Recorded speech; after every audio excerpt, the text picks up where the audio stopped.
మూసికెందుకు మీరు కనికరించట్లేదు? ఇంత దుర్భరంగా ఉన్నట్టు మూసి ప్రక్షాళన అవసరం లేదంటారా? ట్రిపుల్ రోడ్ ఈ రాష్ట్రానికి హైదరాబాద్ చుట్టూ ట్రిపుల్ రోడ్ వస్తే క్యాపిటల్ సిటీ ఎంత డెవలప్ అవుతుందో మీకు గుర్తుకు రావట్లేదా? స్కిల్ యూనివర్సిటీ వస్తే నైపుణ్యతను బయటకు తీసుకొచ్చే అవకాశాలు, అపారమైన అవకాశాలు ఉంటాయి. అది ఎందుకు మీకు దృష్టికి రావట్లేదు?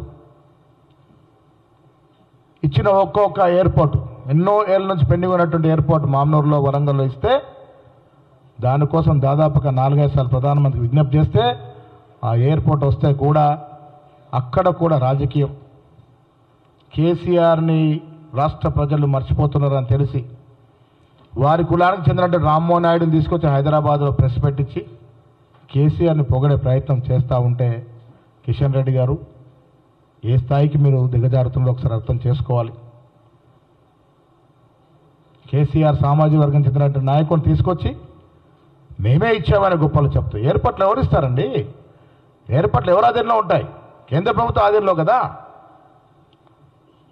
ఎన్నిసార్లు మొరబెట్టుకుంటూ వచ్చింది. ఎప్పటి నుంచి పెండింగ్ ఉంది ఎయిర్పోర్ట్? వరంగల్ది, ఇవాళ ఆదిలాబాద్ది పెండింగ్ ఉంది, భద్రాచలం పెండింగ్ ఉంది, కొత్తగూడెం భద్రాచలం, నిజామాబాద్ పెండింగ్ ఉంది. ఎందుకు మీరు దీని మీద చొరవ చూపట్లేదు? ఎయిర్పోర్ట్స్ కేంద్ర ఆధీనంలో ఉంటాయి. పక్కన ఆంధ్ర రాష్ట్రంలో 4-5 ఎయిర్పోర్ట్లు ఉన్నాయి, తమిళనాడులో 5-6 ఎయిర్పోర్ట్లు ఉన్నాయి, చిన్న రాష్ట్రంలో కేరళలో 4-5 ఎయిర్పోర్ట్లు ఉన్నాయి. ఇంత పెద్ద రాష్ట్రంలో తెలంగాణకి ఇంక ఎయిర్పోర్ట్లు అవసరం లేదా? ఆ అవసరాన్ని ఎందుకు గుర్తించట్లేదు మీరు?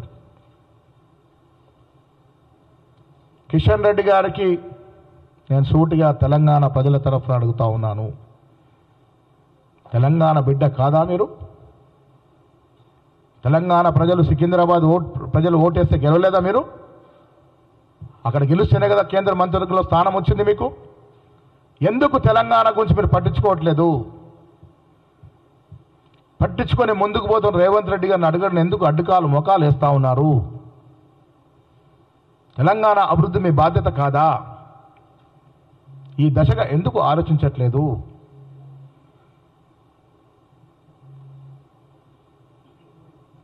అడుగడుగున అభివృద్ధిని అంటుకుంటున్న కేసీఆర్ గారిని, కిషన్ రెడ్డి గారిని, వారి యొక్క కార్యక్రమాల్ని రాష్ట్ర ప్రజలు గ్రహిస్తూ ఉన్నారు. ఇది గుర్తుపెట్టుకోవాల్సిందిగా విజ్ఞప్తి చేస్తూ ఉన్నాము. ఎన్నికల వరకే పార్టీలు, రాజకీయ పార్టీలు ఎన్నికల తర్వాత అందరం కూడా తమిళనాడు తరలో కలిసికట్టుగా ముందుకెళ్ళి ప్రాజెక్టు తెచ్చుకోవాలి. ఇలా సంక్షేమం ఈ రాష్ట్రంలో ఏ రకంగా ఇస్తూ ఉన్నాం మీరు చూస్తూ ఉన్నారు. బీసీల కోసం కుల సర్వే చేశాం. ఈ రఘునందన్ లాంటి వాళ్ళు బాగా మాట్లాడుతూ ఉన్నారు. బండి సంజయ్ గారిని రాష్ట్ర అధ్యక్షుడి నుంచి 10 నుంచి తొలగించినప్పుడు రఘునందన్ గారికి మరి ఎక్కడున్నారు? అప్పుడు ఎందుకు మాట్లాడలేదు? దత్తాత్రేయ గారిని తొలగించి కిషన్ రెడ్డి గారు ఆ సీటు తీసుకున్నప్పుడు రఘునందన్ గారికి మరి తెలియదా? ఇలా బీసీల పట్ల మీకు చిత్తశుద్ధి ఉంటే మీరు బీజేపీ ఎంపీలు, నాయకులు, మంత్రులు మోడీని అడగండి. దేశవ్యాప్తంగా కుల సర్వే జరగాలి. ఎందుకు ఒత్తిడి తీసుకురావట్లేదు మీరు? ఈ దశగా ఆలోచించిన అవసరం ఉన్నది. కిషన్ రెడ్డి గారు జాగ్రత్తగా గమనించండి. మీరు తెలంగాణకి రావాల్సిన ప్రాజెక్టులు, తెలంగాణకి రావాల్సిన నిధులు, తెలంగాణకి రావాల్సిన సంక్షేమ కార్యక్రమాలని ఏ రకంగా మోకాలు అడుగుతున్నారో తెలంగాణ ప్రజలు చూస్తూ ఉన్నారు. ఇప్పటికైనా దాన్ని మార్చుకొని తెలంగాణ అభివృద్ధి మీ తోడ్పాటు ఉండే విధంగా చూసుకోవాల్సిందిగా కిషన్ రెడ్డి గారిని మేము సూచిస్తూ ఉన్నాం.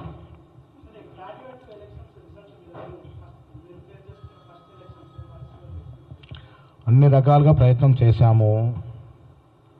అక్కడ మెజారిటీ ప్రజలు కోరుకున్న అభ్యర్థిని అవకాశం ఇచ్చాము. గెలుస్తామనే ఆశాభావం మాకుంది. గెలిచి తీరుతాం.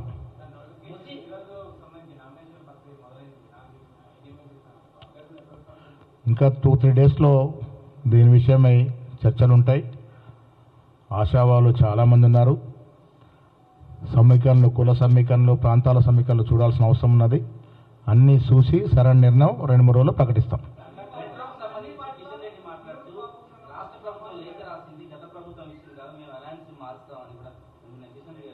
ఏదండి? మెట్రో అనేది అంకురార్పణ చేసింది ఎవరండి రాష్ట్రంలో? కాంగ్రెస్ ప్రభుత్వం కదా, రాజశేఖర్ గారి ప్రభుత్వం కదా. 10 ఏళ్లలో మెట్రో ఎంత దూరం పోయిందండి? ఒకసారి లెక్కలు తీయమనండి కిషన్ రెడ్డి గారిని. పోయిన 10 ఏళ్లలో ఎంత దూరం పోయింది? కాంగ్రెస్ ప్రభుత్వ హయాంలో మెట్రో అంకురార్పణ జరిగింది. మెట్రో పనులు కూడా కాంగ్రెస్ హయాంలో జరిగాయి. మళ్ళీ వాళ్ళ కాంగ్రెస్ పార్టీ వస్తేనే మెట్రోకి మోక్షం జరుగుతూ ఉంది.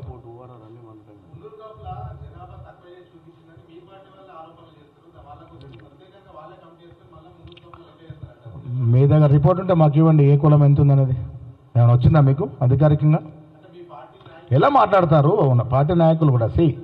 కాంగ్రెస్ పార్టీకి అన్ని కులాల పట్ల, అన్ని మతాల పట్ల సమప్రేమ ఉంటుంది. ఎవరిని కూడా తక్కువ చేసి చూపించే ప్రయత్నము జరగదు. దానిలో మాకొచ్చే లాభం ఏముంటుంది? కులగణన నిజాయితీగా, నిష్పక్షపాతంగా, చాలా మెట్రిక్యులస్గా జరిగింది. దాని కులగణన గురించి ఎవరన్నా ప్రశ్నిస్తే ఆధారాలతో రమ్మని అడుగుతా ఉన్నాం, ఛాలెంజ్ చేస్తూ ఉన్నాం. ఆధారాలతో రండి, అది ఏ రకంగా తప్పో నిరూపించండి, మేము రెడీగా ఉన్నాం ఫేస్ చేయడానికి. అంటే ఆధారాలు ఉన్నాయి కాబట్టి ఆ రిలీజ్ చేయడం కొంత సమయం పడుతుంది. ఇంకా 3.1% మీద సమయం ఇచ్చున్నాము. అవన్నీ డీటెయిల్స్ వచ్చిన తర్వాత వాస్తవాలు బయటకు వస్తాయి.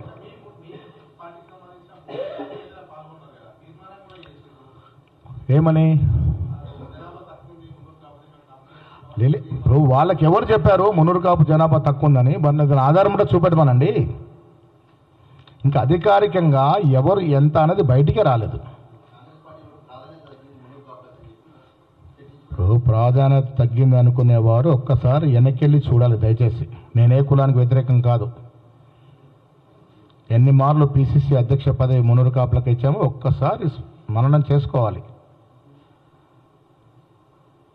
గుర్తుందా మీకు ఎంతమందికి అవకాశం ఇచ్చిందో ఈ రాష్ట్రంలో? మీరు లెక్కలు తీయండి దయచేసి.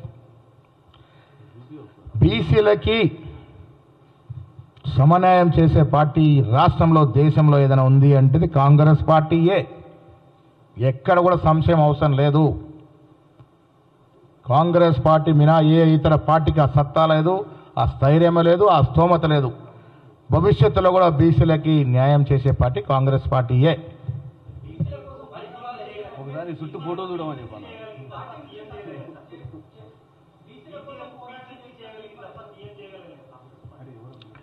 దళితుల్ని సీఎం చేసింది ఈ రాష్ట్ర చరిత్రలో. దళితుల్ని సీఎం చేసిన చరిత్ర కాంగ్రెస్ పార్టీది. అంజయ్య గారిని సీఎం చేసిన చరిత్ర కాంగ్రెస్ పార్టీది. దేశంలో ఎస్సీని స్పీకర్లు చేసిన, అధ్యక్షులు చేసినటువంటి ఘనత కాంగ్రెస్ పార్టీది. ఎంతమంది రాష్ట్రపతుల్ని ఎస్సీని చేసింది, ఎంతమంది ఉపరాష్ట్రపతులను చేసింది, ఎస్సీ ఎస్టీ మైనార్టీలు చేసిన ఘనత కాంగ్రెస్ పార్టీది. అందుకే కదా భవిష్యత్తులో అవకాశం వస్తుందని చెప్తా ఉన్నాం.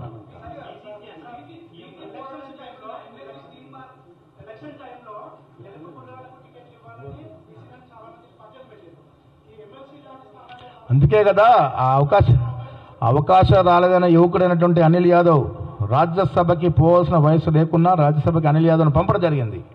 మహేష్ గౌడ్కి ఎమ్మెల్సీ ఇవ్వడం జరిగింది, మహేష్ గౌడ్కి పీసీ ఇవ్వడం జరిగింది.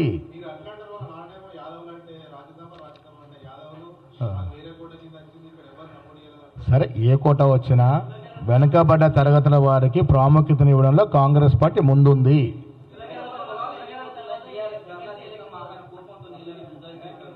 ఎవరు? అన్ని అబద్ధ బీఆర్ఎస్ మాట్లాడే మాటలకి ప్రజలు ఎవరు విశ్వసించట్లేదు. ఈ రాష్ట్రాన్ని దివాలా తీసి అప్పుల పాలు చేసి నాశనం పట్టించి ఈ రాష్ట్ర ఆర్థిక వ్యవస్థను విధ్వంసం చేసిన పార్టీ బీఆర్ఎస్ పార్టీ. వాళ్ళకి ఇవాళ రైతుల గురించి కానీ సామాన్ల గురించి మాట్లాడే అర్హత లేనే లేదు.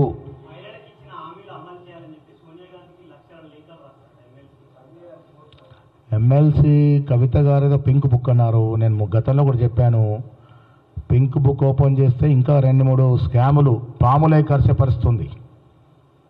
పింక్ బుక్ ఓపెన్ చేస్తే ఆవిడ చేసిన స్కాములు బుట్టలోంచి బయటకు వచ్చి పాములై కరిచే పరిస్థితుంది. ఆవిడ టీఆర్ఎస్ పార్టీలో 4 ముక్కలాటలు వస్తూ ఉంది. ఎవరికి వారు అధికార ప్రాపకం కోసం ఇలాంటి రాజకీయాలు చేస్తూ ఉన్నారు.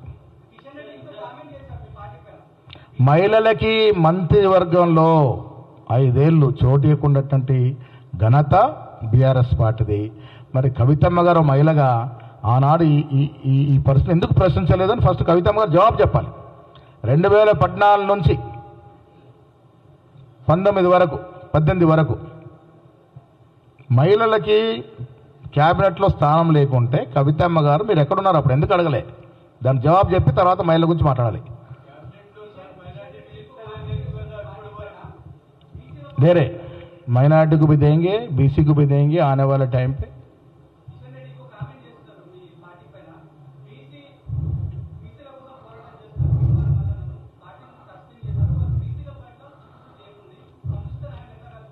అరే బండి సంజయ్ గారి అధ్యక్ష పదవి లాక్కున్న నీకు, బండారు దత్తాత్రేయ గారి పార్లమెంట్ స్థానాన్ని లాక్కున్న నీకు బీసీల గురించి మాట్లాడే అర్హత ఎక్కడదని కిషన్ రెడ్డి గారిని అడుగుతా ఉన్నాను.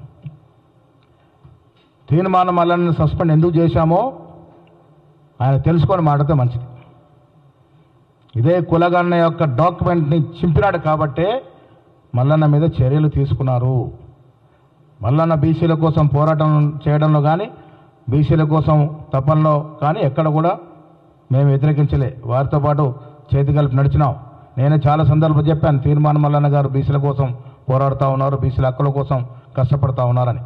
కానీ బీసీల కోసం ఒక నిబద్ధతతో చేసినట్టు కుల సర్వే డాక్యుమెంట్ ఎప్పుడు తగలబెట్టినారో దాని గురించి నీచంగా మాట్లాడారో దాని మీద చర్యలేనాయి.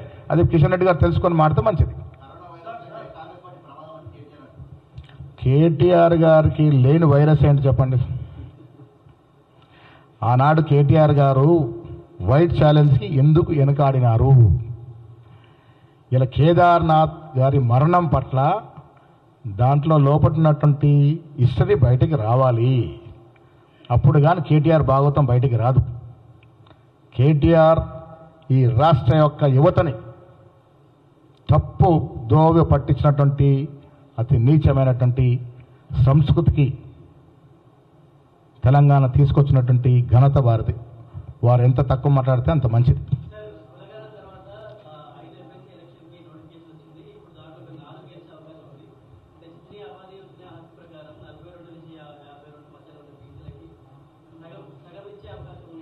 ఎస్సీ, ఎస్టీ, బీసీ, మైనారిటీ అన్నీ కూడా సమతుల్యంతో ముందుకు పోతా ఉన్నాం. మీరు చూశారు రాష్ట్రంలో అధికారంలోకి వచ్చిన తర్వాత జరిగినటువంటి 4 ఎమ్మెల్సీల్లో ఎటెట్ ఇచ్చాం, ఒక బీసీ ఇచ్చాం, ఒక వెలమ ఇచ్చాం, ఒక మైనారిటీ ఇచ్చాం, ఒక రెడ్డి ఇచ్చాం. 2 రాజ్యసభలో ఒక బీసీ ఇచ్చాం, దాంట్లో కూడా మళ్ళీ ఒక కమ్మకి ఇచ్చాం. సో 2 చోట్ల కూడా బీసీలకు అవకాశం వచ్చింది. అన్నిటికీ మించి పీసీసీ అధ్యక్ష పదవి కూడా బీసీకి వచ్చింది. ఎక్కడ రెడ్డికి ఒకటే కదా అవకాశం వచ్చింది. 4గిట్లో ఒకటే వచ్చింది.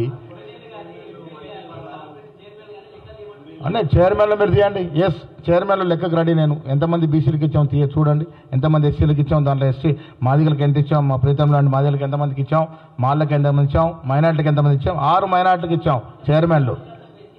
డెఫినెట్గా ఇప్పుడు అన్నీ కలిపి మేము మీ ద్వారా తెలంగాణ ప్రజలకు ఇచ్చినటువంటి మాట, అన్నీ కలిపి ఎస్సీ, ఎస్టీ, బీసీ, మైనార్టీ కలిపి 60% ఉంటారు. రేపు అది పీసీసీ కమిటీలు కావచ్చు, ప్రభుత్వ పరంగా ఇచ్చే నియామకాలు కావచ్చు.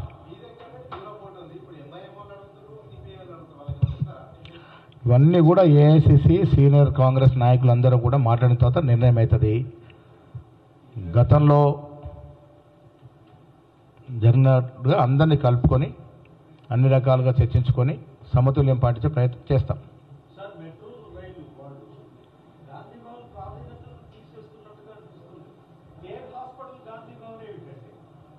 ఇప్పుడు అంటే మీరు ఒక్కసారి చరిత్రను చూస్తే ఈ దేశం కోసం పోరాటం చేసింది కాంగ్రెస్ పార్టీ. ఎంతో ఘనమైనటువంటి చరిత్ర మహానుభావులు కాంగ్రెస్ పార్టీలో ఉండి దేశం కోసం పోరాడినారు. అలాంటి వారిని మరిపించే ప్రయత్నం బీజేపీ కేంద్రంలో చేస్తూ ఉంది. కానీ ఒక్కటి గుర్తుపెట్టుకోవాలి, దేశ స్వాతంత్ర చరిత్రలో అసలు భాగస్వామ్యం లేనటువంటి బీజేపీ, మాకు స్వాతంత్రమే వద్దన్నటువంటి బీజేపీ, అంటే వీళ్ళ పూర్వీకులు జనసింగ్ వాళ్ళు ఇవాళ దేశాన్ని పాలిస్తూ ఉన్నారు. నెహ్రూ చరిత్రని మరిపించే విధంగా ప్రయత్నం చేస్తూ ఉన్నారు, గాంధీని మరిపించే విధంగా ప్రయత్నం చేస్తూ ఉన్నారు. ఎంత చేసినా ప్రజల గుండెల్లో ఈ మహనీయులు చిరస్థాయిగా ఉండరు. Thank you.